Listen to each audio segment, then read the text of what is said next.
Brought to you by V-Guard.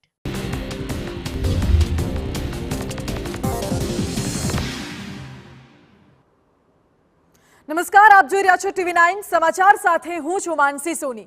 નજર કરીએ news ફટાફટ પર. રાજ્યમાં 24 કલાકમાં 159 તાલુકામાં વરસ્યો વરસાદ. સૌથી વધુ નવસારી અને સુરતના પલસાડામાં 4 ઇંચ વરસાદ, તો જલાલપોર ઉમરગામમાં 3.5 ઇંચ, ખેરગામમાં 3 ઇંચ અને બોટાદમાં 2.5 ઇંચ વરસાદ. રાજ્યના 9 તાલુકામાં 1 ઇંચ વરસાદ. આગામી 2 દિવસ ભારેથી અતિભારે વરસાદની આગાહી. ઉત્તર અને દક્ષિણ ગુજરાતમાં અતિભારે વરસાદનું હવામાન વિભાગનું અનુમાન. સૌરાષ્ટ્રના પણ અનેક જિલ્લાઓને ગમરોળશે મેઘરાજા.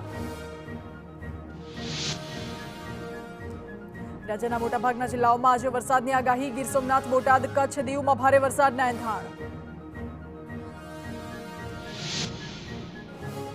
તો 30 જૂન એટલે રવિવારે પણ ગાંધીનગર, ખેડા, અમદાવાદ, આણંદમાં વરસાદ પડી શકે. નવસારી, વલસાડ, દમણ, દાદરાનગર હવેલીમાં પણ ભારે વરસાદનું અનુમાન. Brought to you by V-Guard.